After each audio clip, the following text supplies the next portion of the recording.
Hello friends, ಎಲ್ಲರೂ ಹೇಗಿದ್ದೀರಾ? ನಾನು ನಿಮ್ಮ ಚೈತ್ರ. ನೋಡಿ, ನಾನು ಕುಂಬಳಕಾಯಿ ಪಲ್ಯ ಯಾವ ಥರ ಮಾಡೋದು ಅನ್ನೋದನ್ನು ತೋರಿಸ್ತಾ ಇದ್ದೀನಿ. ಮೊದಲಿಗೆ ಗ್ಯಾಸ್ ಮೇಲೆ ಒಂದು ಪಾತ್ರೆ ಇಟ್ಕೊಂಡು ಗ್ಯಾಸ್ ಹಚ್ಕೊತಾ ಇದ್ದೀನಿ. ಅದಕ್ಕೆ ಇವಾಗ ಒಂದು ಸ್ವಲ್ಪ ಎಣ್ಣೆ ಹಾಕ್ಕೊಳ್ತಾ ಇದ್ದೀನಿ. ಇದಕ್ಕೇನು ಜಾಸ್ತಿ ಎಣ್ಣೆ ಬೇಕು ಅಂತ ಏನಿಲ್ಲ. ಒಂದು ಸ್ವಲ್ಪ ಎಣ್ಣೆ, ಸಾಸಿವೆ ಸಿಡಿದ್ಮೇಲೆ ಕಡಲೆಬೇಳೆ ಹಾಕ್ತಾಯಿದ್ದೀನಿ. ಕಡಲೆಬೇಳೆ ಹಾಕಿ ಅದು ಸ್ವಲ್ಪ ಫ್ರೈ ಆದಮೇಲೆ ನೋಡಿ, ಇದಕ್ಕೆ ಒಂದು ಸ್ವಲ್ಪ ಈರುಳ್ಳಿ, ಒಂದು ಸ್ವಲ್ಪ ಬೆಳ್ಳುಳ್ಳಿ ಜಜ್ಜಿಟ್ಕೊಂಡಿದ್ದೀನಿ. ಅದು ಒಂದು 4 ಒಣಮೆಣ್ಸಿನ್ಕಾಯಿ, ಒಂದು ಸ್ವಲ್ಪ ಕೊತ್ತಂಬರಿ ಸೊಪ್ಪು, ಒಂದು ಸ್ವಲ್ಪ ಕರ್ಬೇವಿನ ಸೊಪ್ಪು, ಇಷ್ಟೇ ಇದಕ್ಕೆ ಬೇಕಾಗಿರುವಂಥ ಇಂಗ್ರೀಡಿಯೆಂಟ್ಸು.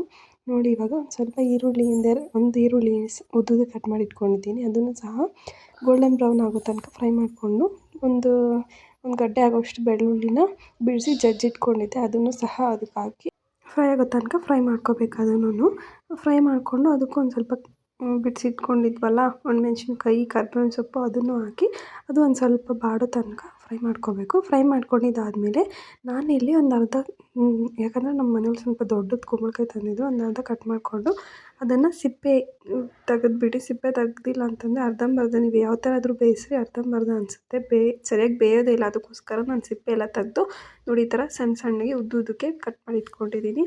ಕಟ್ ಮಾಡಿಕೊಂಡು ಇರೋದನ್ನು ಇದಕ್ಕೆ ಹಾಕಿ ಒಂದು ಸ್ವಲ್ಪ ಉಪ್ಪು ಹಾಕಿ ಬೇಯಿಸ್ಕೋಬೇಕು. ಇವಾಗ ಇದನ್ನು ನೋಡಿ, ನಾನಿಲ್ಲಿ ತಿರುಗಿಸ್ಬಿಟ್ಟು ಲಿಡ್ ಕ್ಲೋಸ್ ಮಾಡಿಟ್ಟಿದ್ದೀನಿ ಬೇಯೋದಕ್ಕೆ.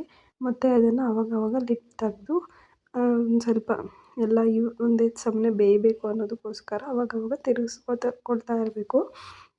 ತಿರುಗಿಸ್ಕೊಳ್ಳಿಲ್ಲ ಅಂದರೆ ನೀರು ಹಾಕೋದಿಲ್ವಲ್ಲ ನಾವು, ತಳ ಹಿಡಿಯೋ ಚಾನ್ಸಸ್ ಇರುತ್ತೆ. ಇವಾಗ ನಾನು ಇದಕ್ಕೆ ಒಂದೂವರೆ ಸ್ಪೂನ್ ಆಗುವಷ್ಟು ಧನಿಯಾ ಪೌಡರ್ನ ಹಾಕಿ ಅದನ್ನು ಸಹ ಮಿಕ್ಸ್ ಮಾಡ್ಕೊಳ್ತಾ ಇದ್ದೀನಿ. ಮಿಕ್ಸ್ ಮಾಡಿಕೊಂಡು ಮತ್ತೆ ಒಂದು ಸ್ವಲ್ಪ ಹೊತ್ತು ಲಿಡ್ ಕ್ಲೋಸ್ ಮಾಡಿ ಬೇಯೋದಕ್ಕೆ ಇದೇ ಥರ ಬಿಡಬೇಕು. ಇದನ್ನು ಚೆನ್ನಾಗಿ ಬೇಯಿಸಬೇಕು. ಬೇಯಿಸಿದ್ರೇ ಅಂದರೆ ಚೆನ್ನಾಗಿ ಅಂತಂದರೆ ತುಂಬಾ ಬೇಯಿಸಬಾರ್ದು, ಬೇಯಿಸ್ದೇ ಇರಬಾರ್ದು.